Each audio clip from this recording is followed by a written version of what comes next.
what about the tension between paganism and monotheism? Like that's a kind of a big question. Maybe it's like too large of a question, but I think it relates to Sabbatai Sevi and his, let's say, trying to integrate paganism into Kabbalah, into the tradition, right? But let's go there, Brother Andrew. But I want to first just step back because again, this is a very special space. So we get to kind of be just kind of like in Hebrew, there's a word adasof, go all the way. There's very few places we can go all the way. So I want to just ask a question just to check in. I'm going to check on myself. So correct me if I got anything wrong here. So this is a genuine, sincere question. Was my full honor and love of both Bonnie and Jordan fully apparent in what I said? I hope it was. So I want to check in that it was. Okay. So I want to make sure that it was, because this was full honoring. This is full loving. That's what real honor and love is. We go head to head, but with this deep respect. And that's what we have to be able to do, right? In other words, there wasn't, and I want to check in with kind of Claire and Simona and my friends, right? Did y'all felt the full honor and love in that? Full honor, full love, full respect, right? And also that there's differences and there are tensions, and that's fine, and within the honor and respect, and even very animated ones, let's say.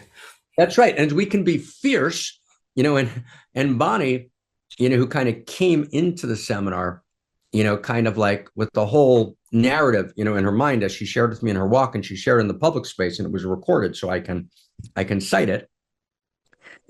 And she began the seminar in a quite dramatic way, and and I responded with with a kind of enormous open heart and gentle fierceness and tenderness, and we found our way in a very deep way, right? We can actually be respectful and fierce and tender at the same time, and that's what I'm saying.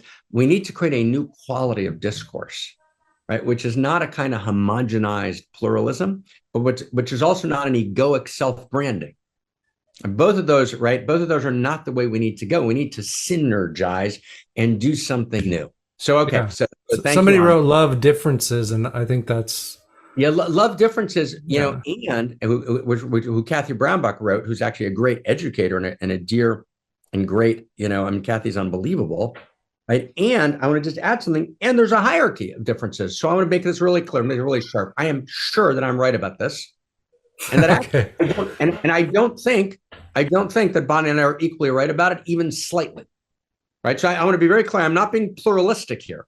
Right. Right. I think the notion that you throw lineage out is insane. I don't even think Bonnie believes it. Right. Right. So this is not, oh, right, all religions are the same, all differences. This is not a kind of liberal pluralism. That's what liberal pluralism, right, means. Basically, no one believes in anything. So that therefore, we respect all differences as being equal. No, we respect all differences that are come to through fierce contestation, through a full life, right, of mad passion, dedication, and study, and then, which I think all of us have done, right? And then from there, we actually have to try and affirm. So I'm convinced, right, that actually the position I just articulated is correct, and that if Bonnie and I actually sat down, we would agree on it. If we actually sat down for real and went back and forth. I mean, I don't think she believes that, what you've just characterized her as believing. I think she has a different, maybe it's more like that something from some older lineages have to come and get rid of or overcome the newer, the more reified, rigid, lineages which are dying, and so there has to be this constant, renewal. That's not how you presented the position. That's not how Bonnie presented the position. That's what I believe. What you just said now is what I believe. Well, give me a second. What you just said now is what I believe Bonnie believes. And I agree with that 1,000%. So let's say that then. In other words, what we all agree is that we need to explode. And this brings us to Sabbatai Sevi. Actually, what Sabbatai Sevi was about, if you want to get who Sabbatai Sevi was at the very core, like if we're going to cut through and Shalom scholarship, and I brought a bunch of quotes from you from manuscripts. I mean, some incredible Sabbatai Sevi kind of, which I'm going to bring to the table today. But if you cut through, Gershom Scholem in the book that Andrew showed us at the beginning, is it still on the table there? Right. Yep. There it is. Right. It is. Right.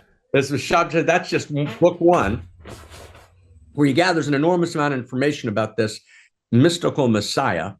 Right.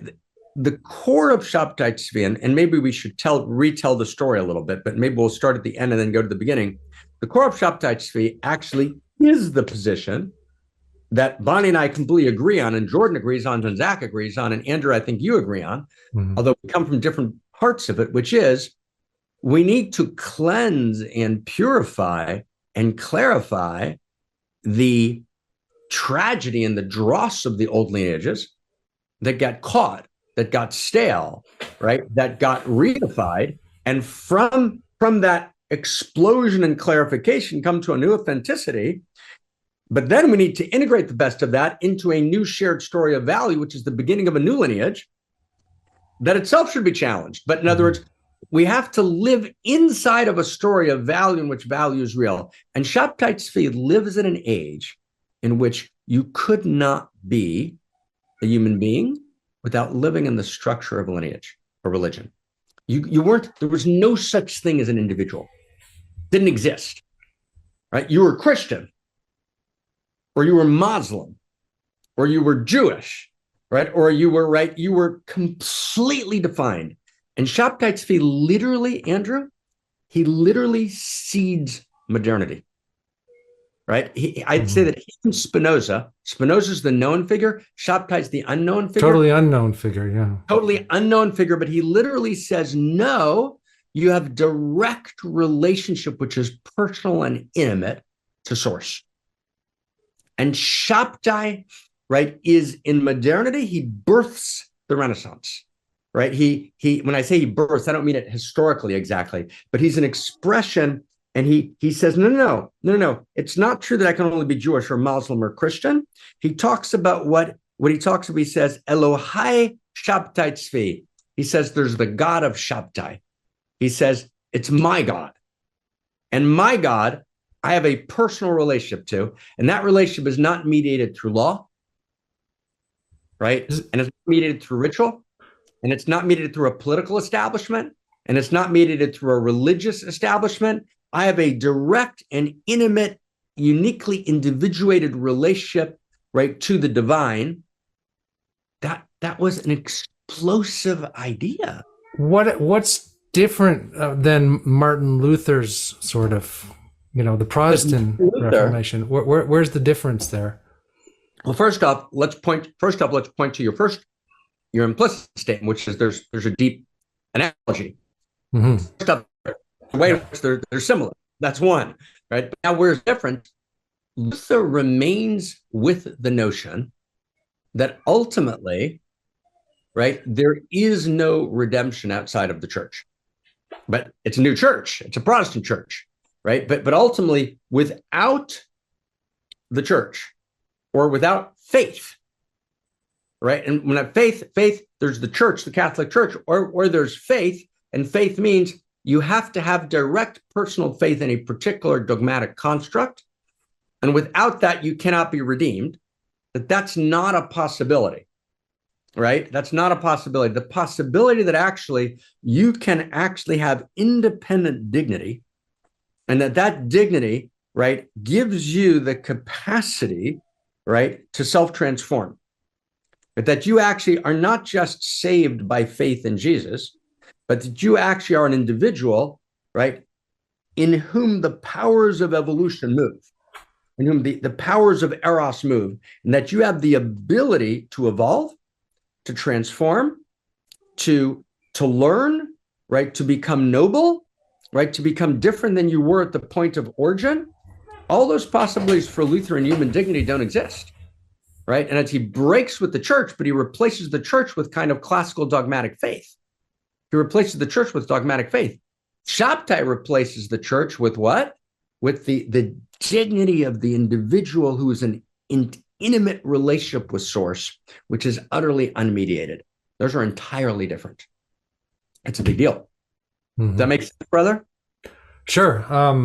But I was thinking about how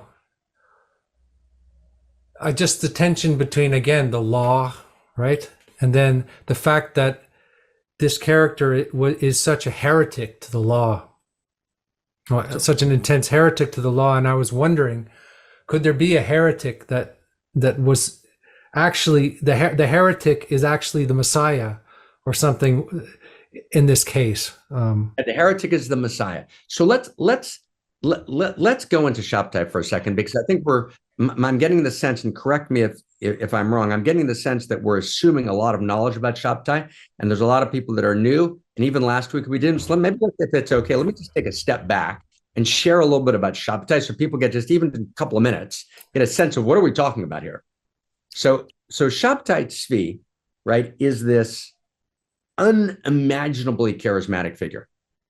I mean, you can't even imagine it, right? In other words, he's not a fringe figure. This is really important. Andrew, you and I know this, and you've studied Shalom's work, and that's very apparent in his work. He's not a fringe figure. The major masters of the time align with Shaptai, and they basically says he is the Messiah.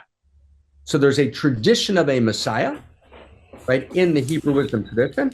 Jesus is an expression of that tradition, right? The next major expression of it, although there's others along the way, the next major expression of it is Shaptai. Yeah. Shaptai is a major messianic figure who's not adopted by the rabble, right? The overwhelming majority of the Hebrew wisdom community, right, from Greece, right, to what's today's Serbia, to Africa, to Asia, right? In other words, right, goes with him, so much so that until his conversion to Islam, which we're going to talk about in a second, until that conversion, if you didn't believe Shaptai was the Messiah, you did not say that out loud, because you could lose your job, you could be subject to attack, right? You actually went underground. So I want to get what's happening here.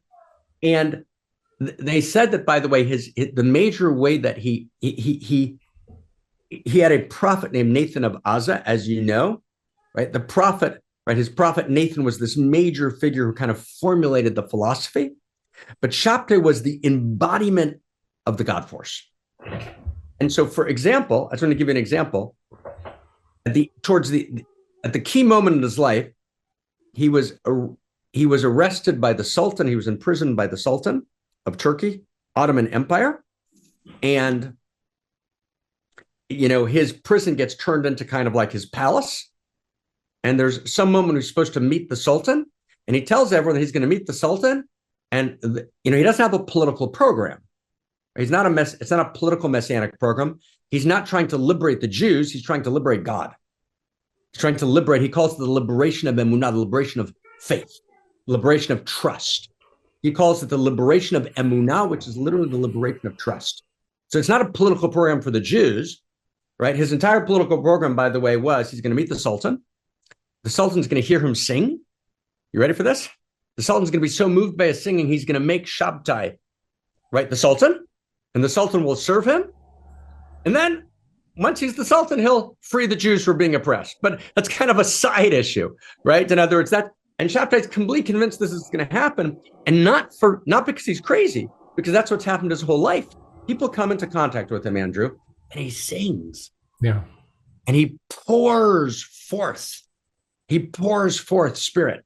He's fully alive, and you sense the God force and the goodness of the God force moving in him. And there are attestations, and I'm going to share with you a book. This is a virtually unknown book written by Ada Rappaport, who I knew a little bit. She passed away, but not, when I was at Oxford, I spoke to her a little bit. And the first chapter of this book, it's called Women and the Messianic Heresy of Sabbatai Sevi, like an unknown book. Like 6 people have read it. It's fantastic. You read chapter 1, right? And pick this up, everyone. Read chapter 1 and read just the accounts of people who are just prophesying. They encounter Sabbatai Sevi, they hear his song, and they're utterly transformed, right? And then they don't just prophecy, but they actually go into subtle texts of Kabbalah and mysticism and philosophy, and they give new interpretations to the text, and they're flowing, right, with new dharma and new wisdom. So this wild major figure, right? Now, what does Sabbatai do? So he does 4 things. One, he says, I'm going to stand against the oppression of women. So there's a certain moment in his life. It's actually after he converted to Islam, and I'll talk about that conversion in a second, where he goes into a synagogue and he goes and calls women to read the Torah. At a moment, proto-feminism, right? Nothing's even vaguely appeared. And he said, oh my God, that verse in the Bible, which says that your V'huyim shol bach, he shall rule over you, which is after the Garden of Eden story, he says that's a curse. That's not the nature of reality. Women, liberate yourselves, right? We need the ascension of the feminine. And that he was expressing a deep theme in Lurianic Kabbalah, but which was an abstract theme, and he made it real, and he stood for the liberation of the feminine. That's one.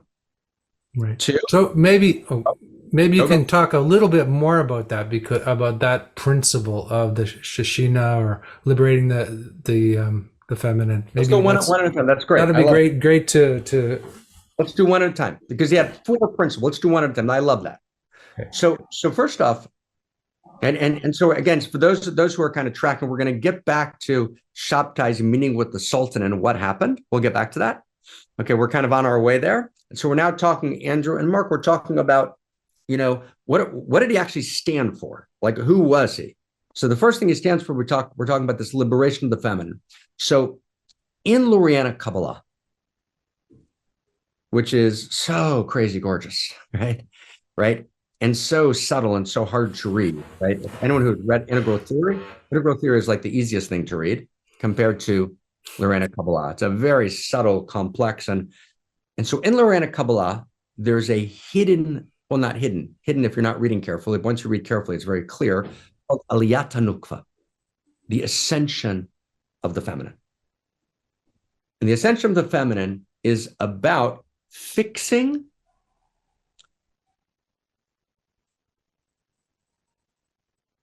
the degradation of the feminine, which Luria locates in the moment in which the sun and the moon in the original creation story are supposed to be equal lights. And then, so in the text, you see there's sun and moon.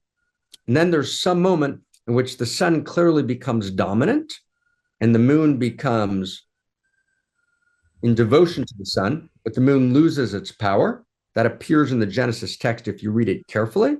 The sun is understood as the masculine, in mythic terms, the moon, the feminine. And this prioritizing at a certain moment in history of the masculine, although perhaps necessary, right, is viewed by Luria as something like what modern feminism calls patriarchy. It's viewed by Luria as an utter violation of the nature of reality. And so therefore, what needs to happen is the masculine and the feminine are actually, they need to turn away from each other. They need to individuate. And Luria describes 7 stages of Aliyat Nukva, of the ascension of the feminine. And in I have a volume called Radical Kabbalah, in volume 2, which is about the wisdom of Solomon. If you look at the index, I go through the original Lurianic sources and the Zohar sources, the Aramaic sources about this notion, right? The emergence of the feminine. But for Luria, that's a theoretical, mystical, right, interior process. Shapit says, no. Shapit says, let's make this real, right? The feminine needs to claim her fullness. Now, that's part 1, but here it gets crazy, and then turn back to, here's part 2. It gets completely crazy, Andrew. And part of the fullness of the feminine is the fullness of her fuck, the fullness of her eros, right? And Luria actually works very hard to actually say that Lilith, who is the she demon, because she's lost this radical sexuality. If you read Luria carefully, which I did with an old friend of mine, and we published a Hebrew book that we're now about to republish on 2,000 years of texts about Lilith, right? Luria reclaims Lilith into the precincts of the sacred and says that Lilith actually, this she demon Lilith, is actually the first Eve.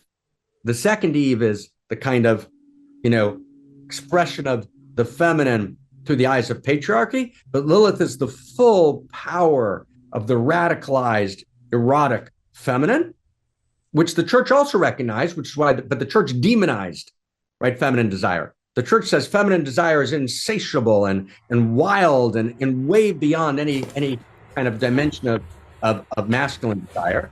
And my old colleague David Data right? David writes about this a lot, right? The kind of the radical, gorgeous nature of feminine desire that far exceeds masculine desire. The church demonizes it.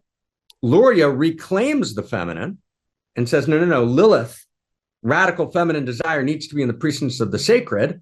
And then Shabtai turns to the feminine and to the masculine, but to the feminine to lead, and says to the feminine, right, live the fullness of your desire and reclaim its utter purity. Mm-hmm. Whoa, we're like, whoa, we're in like, right, we're there in the 17th century.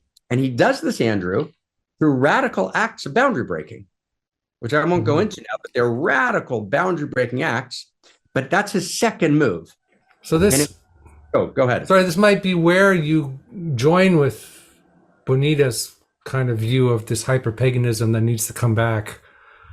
This is, well, I would say, let me just say clear. I'm going to be really clear here, right?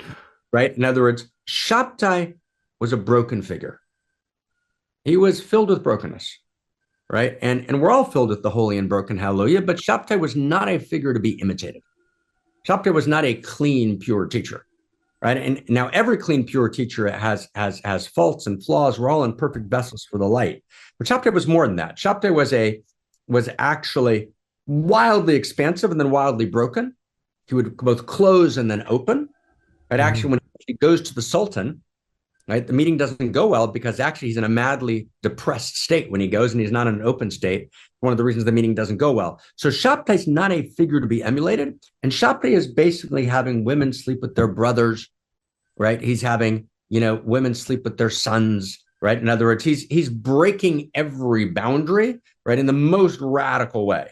So clearly, right, neither I or Bonnie, right, are on board with that kind of radical boundary breaking. What we are on board with is, I think, and I can't speak for Bonnie, but we are on board with the reclaiming of what we might call the purity of fuck, the goodness of Eros, right? The realization that the tumescence of the feminine and the throbbing of the masculine, right, is actually an expression of the cosmoerotic universe in person, awake and alive in me, which is utter purity, right? The purity of that, the goodness of that.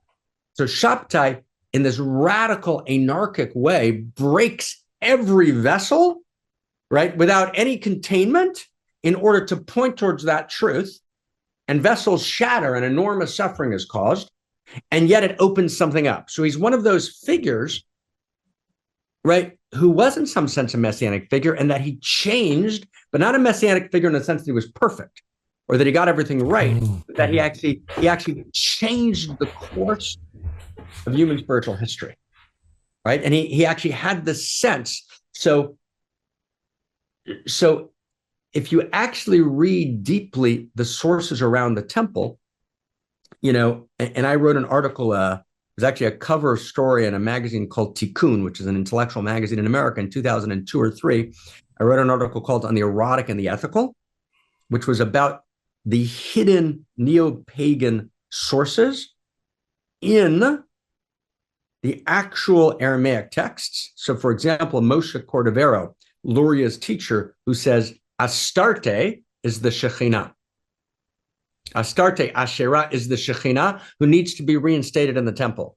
And if you look at my book, Mystery of Love, it has a kind of picture on the cover of a kind of Asherah, Astarte tree.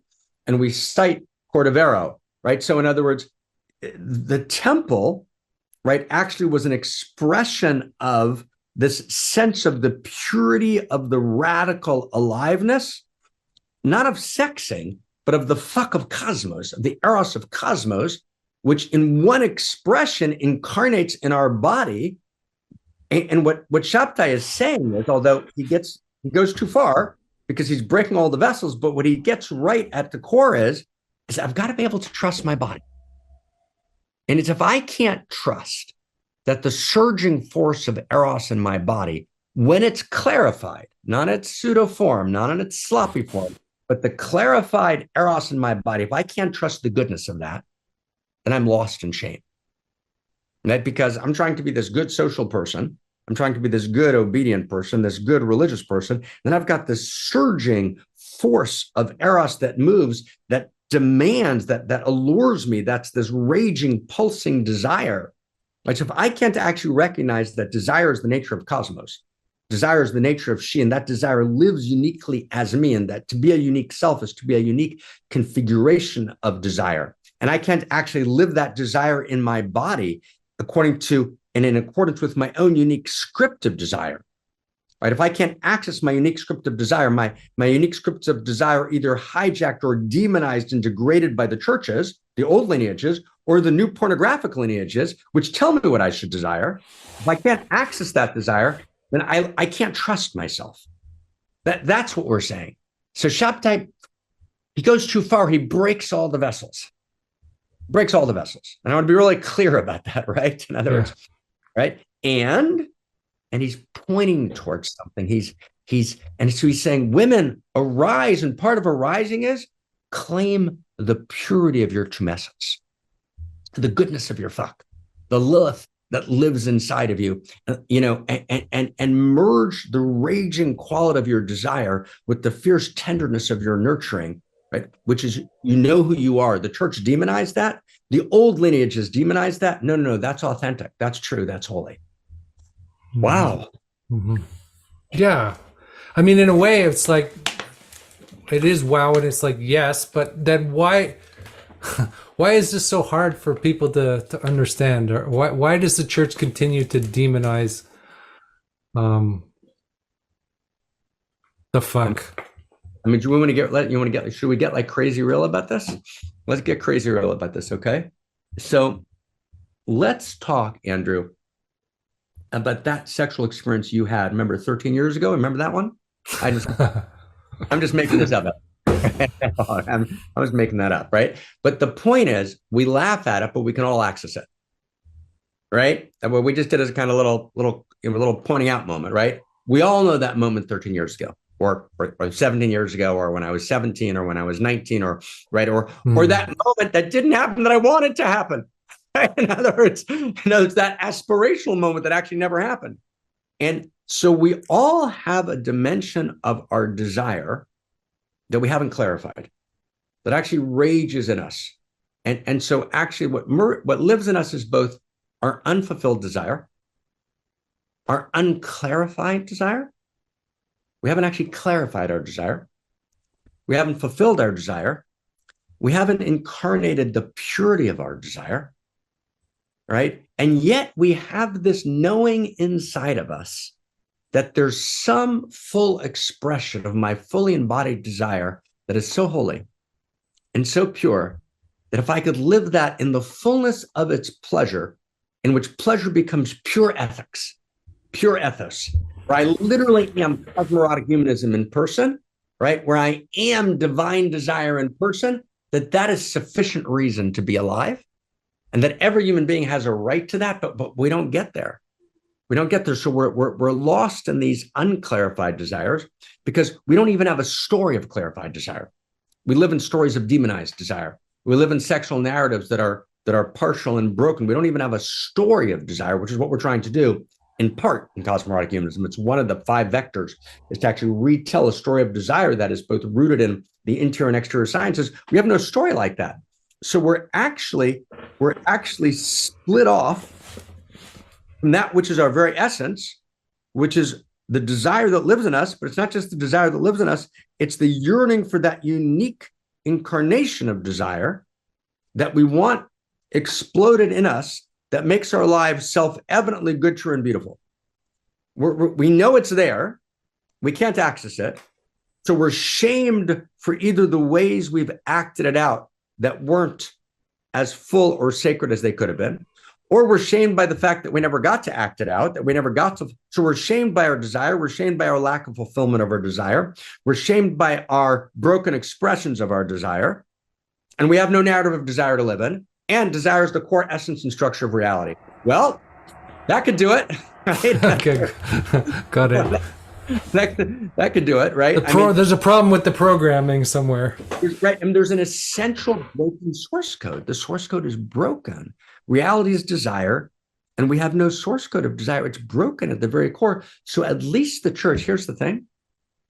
The church for the most part, goes with either a sex negative vision of desire, the classical church, or the kind of more liberal Protestant or Jewish or et cetera, goes with what I would call either a sex neutral or a sex positive, a kind of bland sex positive, or at best, we'll go with sex sacred because it creates babies, right? It creates life.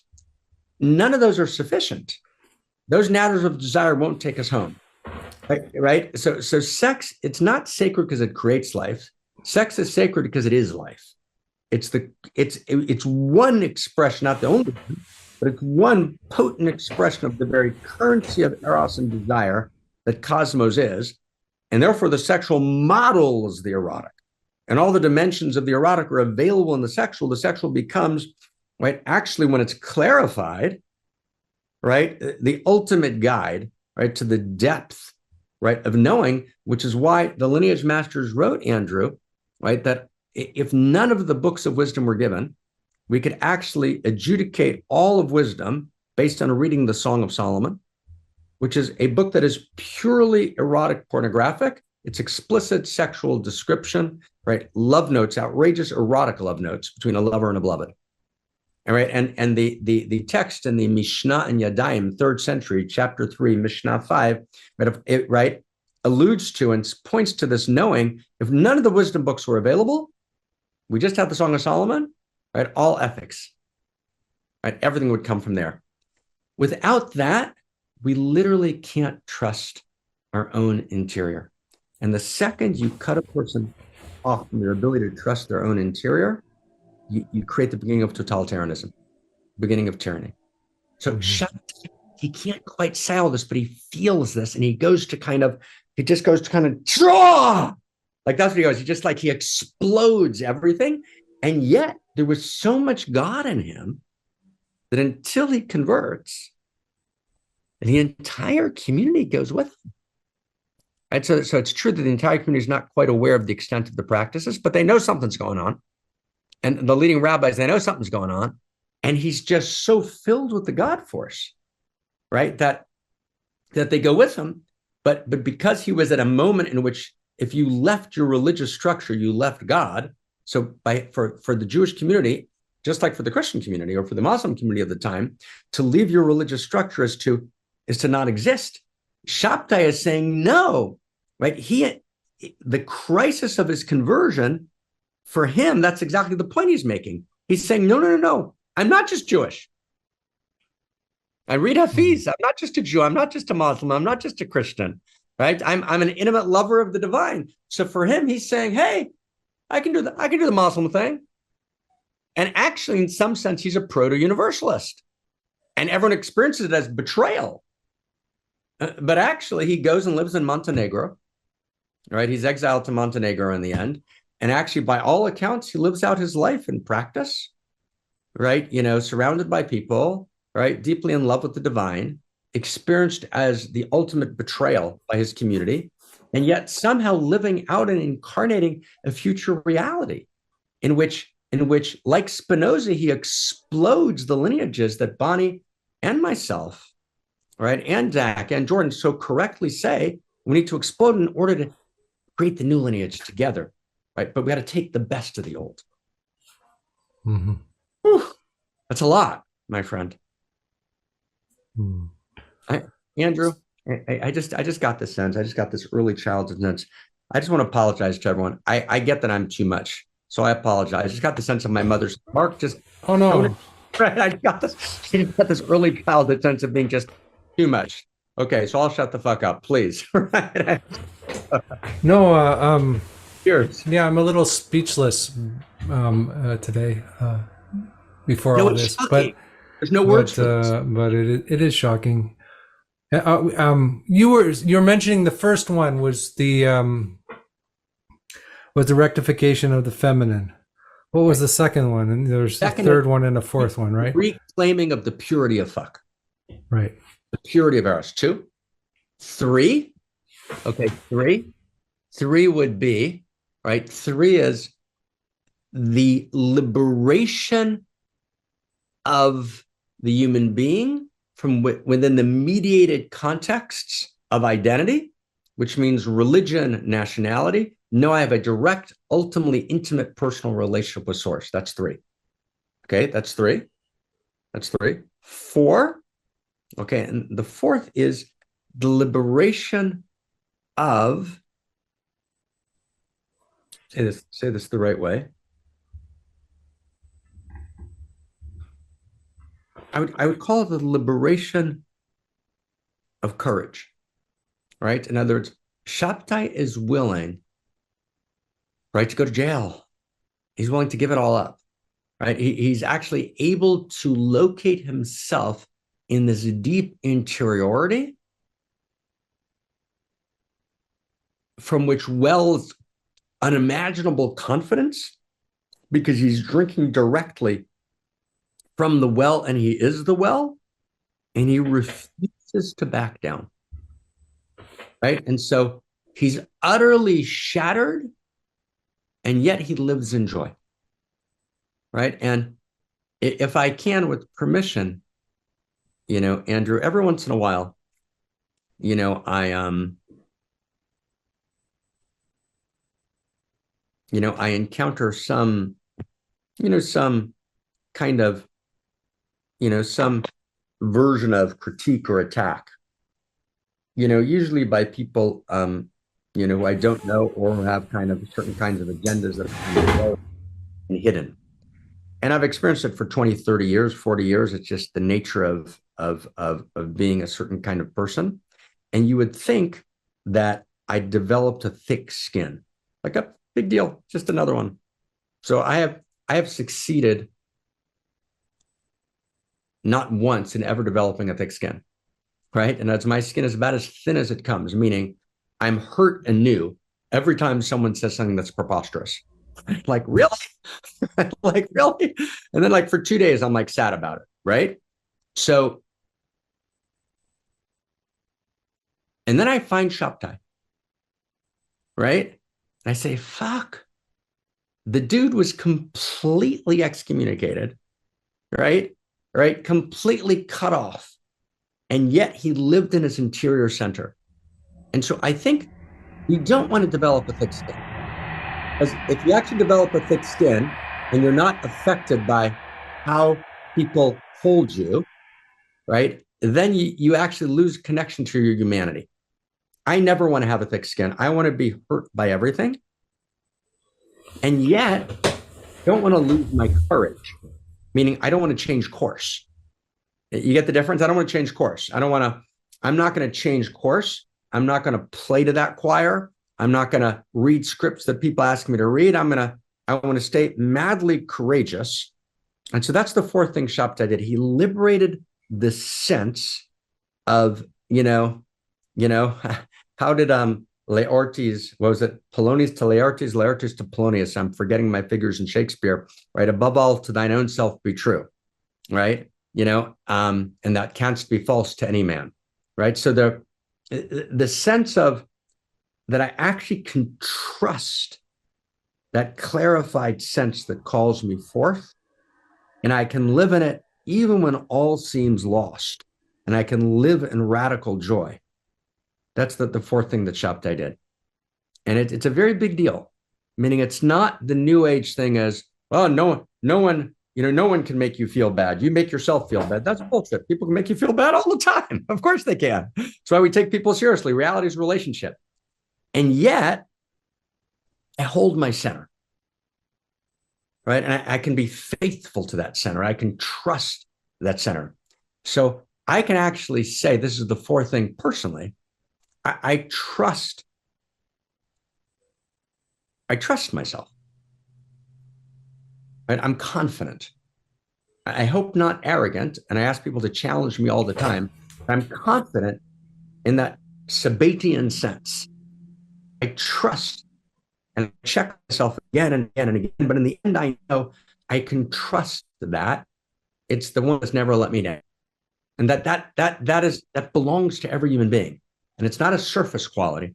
Andrew Sweeney can truly trust Andrew Sweeney. And here's the thing, the last piece, then back to you. This is the 4th thing. And if Andrew Sweeney can fully trust Andrew Sweeney, then Marc can trust Andrew Sweeney. That's the thing. And if Mark can't fully trust Mark, then Andrew can't trust Mark, right? In other words, when we become trustable to ourselves, then we stop being betrayers. Judas doesn't trust himself, so he betrays Jesus, right?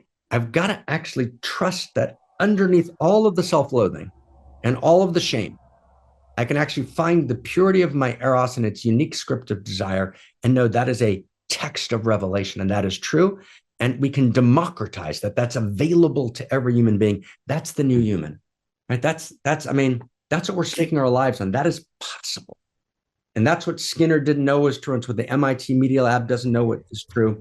And all the movements today, and Elon Musk doesn't believe, right? It's once you say that the human being lives outside the field of value, and that the human being is merely material, and that matter is merely material, and there is no field of value, there's no reason to trust human beings. Why would you trust human beings? So therefore, you have to control them, because if you don't control them, we're gonna blow the whole fucking thing up. But to actually trust human beings is to know that I am in the field of value and I am in the field of Eros, and that ultimately I can cultivate my identity as being a unique expression of that field, and that's trustable. So I become a trustworthy person. Like that. Mm-hmm. Yeah, it's interesting you would say that about, as we're talking about Sabbatai Sevi, who would be sort of the figure of who created a lot of fear. I mean, if you know what I mean, of people thought that he was, the false Messiah. So is there a way that this mad joy you're talking about is intimately related with the ability to take on the suffering of others at the same time? Is that what it is? It's part of it, right? So let's be in this together, okay? Let's be in this together.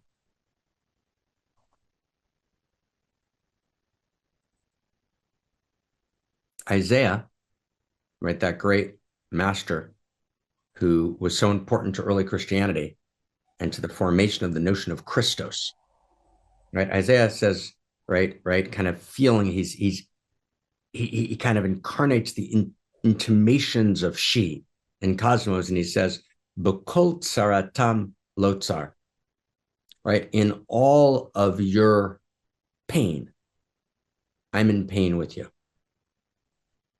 which becomes the source of Christos, right? And it's why Jesus is such a powerful figure. I'm nailed on the cross for you. I suffer suffering. So if I can't suffer in your suffering, I can't take joy in your joy, right? I can't be blown open by your sensuality, right? I can't feel the depth of your explosion if I can't feel the depth of your pain. And we don't want to feel the depth of anyone else's pain, not even our own, right? And so the capacity, I would say, not to feel the depth of someone's suffering, but just to feel the depths of someone, both their suffering and their joy. And I want to just, if I can, offer a direct practice, which I practice myself often.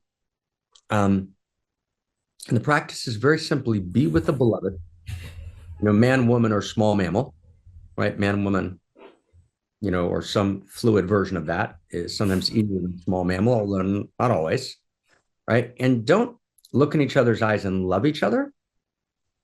That's you start. But then look in each other's eyes or close your eyes and actually feel, I want to feel what you're feeling. So when and again, there's a quality that you have, Andrew, which evokes trust in me. So I generally on this podcast say too much. Right? I always regret slightly afterwards, right? So, but I'll just say too much for a second. So when I'm talking to Andrew, right, I'm not thinking this consciously. It's just what I'm just doing is I'm trying to feel you. And there's moments when I can feel you very clearly. I can actually literally feel inside you feeling, or I disappear and I can feel and hear you. So there was a little moment when we mentioned your kids where something in your heart just kind of burst. I could just hear it, the burst and this feeling inside of you, which just like burst into my heart and just kind of like melted me for a moment. I had to catch myself in order to kind of not lose right? The flow, right? But when I actually I bracket me, right? And I'm not falling in love with you in the sense of just adoration. Oh my God, you're so beautiful. The movement of your belly and the curve of your breast and the, right? Now they go masculine to feminine, feminine to masculine, right? Your beauty just blows me away. That's beautiful, but that's step one. Step two is I can feel you. I can feel you, right? And there's someone who I worked very closely with for many, many years. And we were very close. We did, thousands of Holy of Holies. And then someone in this person's family became sick, right? And then we worked together for several years in that sickness. And it blew my heart open because I could feel that person in an entirely new way. And it's not loving that person, but feeling them on the inside. So once you feel another person on the inside, which is not easy because you have to actually bracket yourself, you have to become completely non-instrumental. I just want to feel how you're feeling on the inside. What does it feel like to be Andrew on the inside? I'm gonna just do that for a second. Now I'm not Mark anymore. I'm feeling, and I need Andrew's permission to do that, right? Because I need his permission just for a second, right? It's granted. Yes.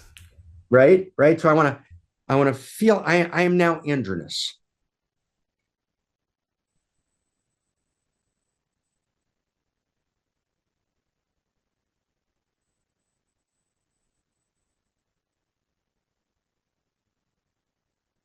Right.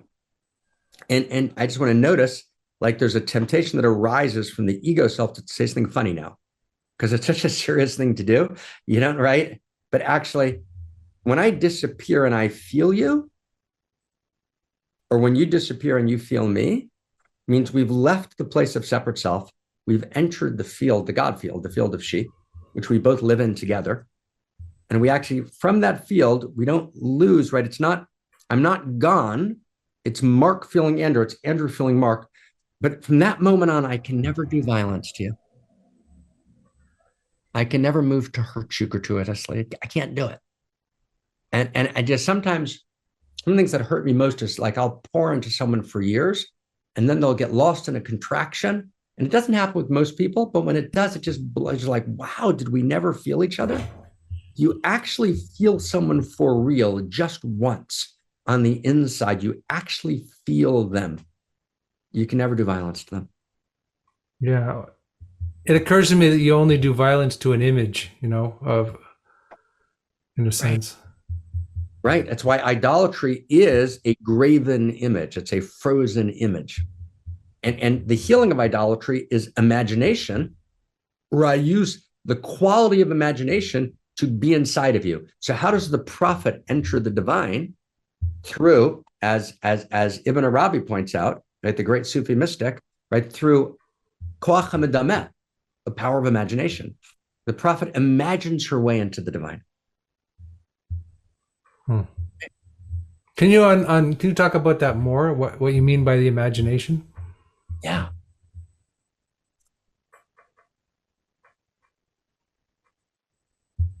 So when we talk about eros or love, one of the things we know that love is a feeling. It's a feeling. But that feeling is rooted in something deeper. It's rooted in perception. When I say I love you, I mean I see you. That's level one. I see you. It's not just I love you, I see you. So love is a perception, right? And perception gets infinitely deeper with time. But then the second level of love is I don't just perceive you, I don't just see you, I imagine you. I go from perception to imagination. And imagine you means, right? Why do we go to a movie? What's a great story do? Because story is the ontology of reality. When I enter into a story, for a moment, I can actually feel the character. The Greeks called that catharsis, right? I have a catharsis. I actually merge with the character and I feel what they feel, right? So to be able to actually enter in and feel, right? I can enter in and feel like there you are, you're living in your house in this place, and this is your context, and this is how you feel when you get up in the morning because I imagine myself into you, right? So, for example, I watch Superman, the movie Superman. So I can, for a moment, I have this feeling like, oh, I can feel Superman in me. I can imagine for a second, right? Because what it would be like to be a superhero, and then I let it go. So I kind of, when you're a kid, you walk out of a superhero movie kind of, doing superhero moves, right? Because that's what you do. Because you can imagine it lives in you. So intimacy, there's an intimacy, interior science intimacy equation that we've articulated in cosmologic humanism. But the second dimension of the equation, and the second part of the equation, is mutuality of pathos. We feel each other, but we feel each other means I feel you feeling me. So the first level of intimacy is I feel you, you feel me. But the second level of intimacy is I feel you feeling me. And you feel me feeling you. And then the third level of intimacy is I feel you feeling me feeling you. So in Buddhism, they do it with like awareness. I'm aware of awareness. I'm aware of the awareness that I'm awareness, right? Which is all good. But the interior of awareness is Eros, is feeling. So I feel Andrew, and then I feel Andrew feeling Mark. Andrew feels Mark, then he feels Mark feeling Andrew, right? All human rights are encrypted, right, in that field of intimacy. That's what the divine does. That's what it means to be God. To be God's not some dumb new age idea that people say, I'm God. They just say, okay, relax, everybody. Stop being God. Just relax. Take it easy. Easy. Down. Right? No, to be God means, I mean, when we get this, like, is that she has this capacity to feel every human being and every animal and all of reality because she is every human being in every reality. So the reason I can feel you is because ultimately we're both utterly unique and yet we participate in a shared identity. That's right. Intimacy, shared identity. So Andrew thinks he has shared identity with Mrs. Andrew. And I won't say her name because I don't know Mrs. Andrew's first name, right? But there's Mr. and Mrs. Andrew, right? I apologize to Mrs. Andrew for the, right? But actually there's also Mark and Andrew. We have shared identity for real. We actually have shared identity. So the fact that Andrew was born in a different place and Mark was born in a different place, and we have different life histories, that's true. And we should be unique, but we also have actual shared identity. So I can actually say, if you'll let me, wow, your joy can be my joy. And maybe your pain can be my pain. And then I begin to expand that. I begin to say, wow, it's wider and wider and wider. I become more and more. And I become the new human, right? I become the incarnation of the field of feeling in which there's no one who's outside of the field of intimacy. Right? It's like, why the maybe? Give me the last sentence. Well, you said maybe I could feel your pain. Yeah. Maybe if, and maybe meaning if you let me, I was just wondering if you let me, if you allow me to, right? I could feel your pain, right? And the maybe was just to respect, right, the boundary of Andrew that has to give Mark permission, right? But it's God doesn't ask permission. We have to ask permission to enter that deeply into another person. But the truth is, we should always all have permission. Right? We should always all have permission because, Heidegger, the essence of Heidegger. I read Heidegger when I was 18. He's fucking unreadable, and he's also crazy beautiful, and he was also crazy corrupt, right? But the essence of Heidegger is, is that you cannot traverse the chasm that separates two separate self-individuals. Cannot be done, right? That loneliness and alienation is the ultimate state of reality, right? And it cannot be traversed. And there's enormous beauty in Heidegger, but in the end, he couldn't overcome that. He couldn't transcend it, right? So Jung could. So Jung becomes a Nazi for a couple of weeks and says, fuck this, and gets out. And Heidegger, kind of, stays in, right? Tragically, right? He just, in the end, there's no such thing as actually dissociation. We do share identity. we're ever already intimate. And it's only the intimate universe that responds to the meta crisis. And intimacy is the nature of who we are. And it's our only joy. It's our only true joy. It's our only true joy. And in that joy, all is self-evidently good. Right? Like, wow, it's actually true. It's actually true. And it's an unimaginable.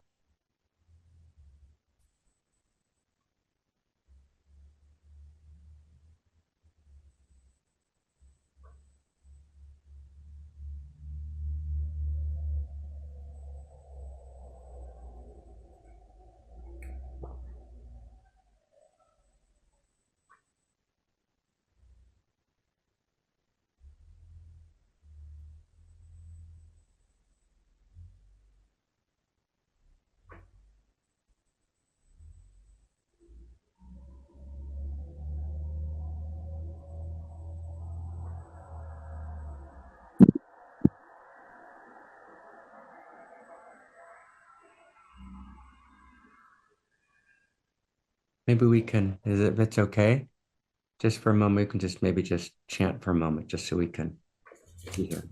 Is that okay? Sure.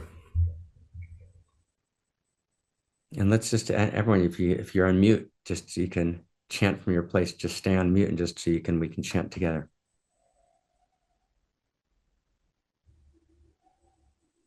In hey hey hey ho, hey hey hey hey hey ho, ho. Hey da hey ho, ho, ho. Hey da hey hey hey hey ho, ho, ho. Hey da hey hey ho, ho, ho, ho. Hey da hey hey hey hey ho. Hey da hey hey hey ho, ho, ho. Hey, hey, hey, hey, hey, ho, ho, ho. Hey, dee, da, hey, hey, hey, ho, ho, ho, ho. Hey, da, hey, hey, hey, hey, hey, ho, ho, ho. Hey, dee, da, hey, hey, hey, ho, ho, ho, ho. Hey, da, hey, hey, hey, hey, ho. Hey, din, hey, hey, hey, din, hey, hey, ho, din, hey, hey, hey, din, din, hey, ho, din, hey, hey, din, hey, hey, din, hey, hey, ho. Hey, hey, hey, ho. Hey, da, hey, la, hey, hey, ho. Hey, hey, hey, ho, ho, ho. Hey, da, hey, hey, hey, ho.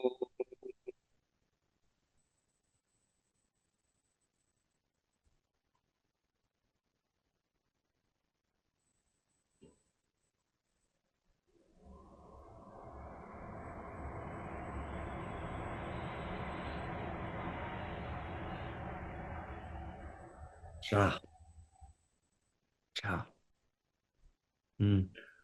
It's funny. I'm supposed to be giving an interview here, and I don't even feel like speaking. Cha.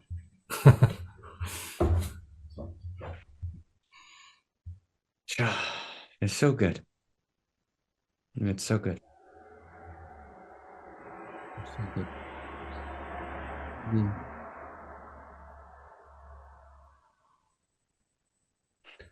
Because there's a kind of formality to an interview that gets broken, and then how do you get back to the Yeah. blah blah blah of the formality? It sort of seems absurd. Right, doesn't it? Right? Yeah, right. It's like when we're actually on the inside together, No words.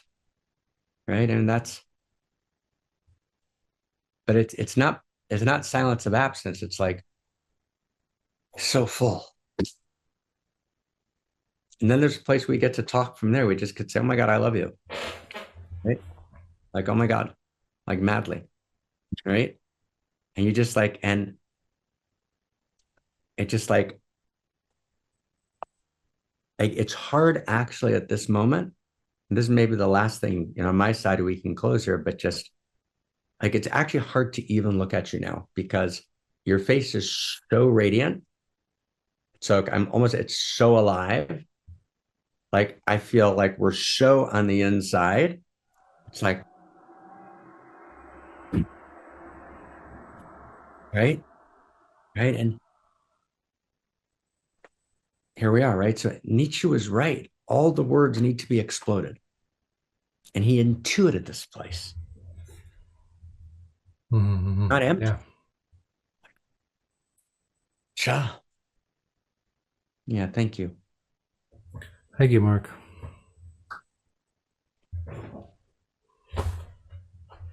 Everyone, thank you. Thank you, Marc. Thank you, Andrew. I just love how we're ending this call. It's like Sabbatai just broke the formality of the interview and just like came through the call and just gave us a transmission here. Thank you so much, both of you.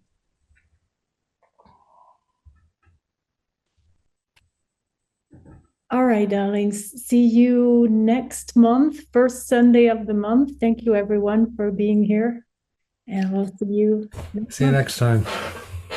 Bye.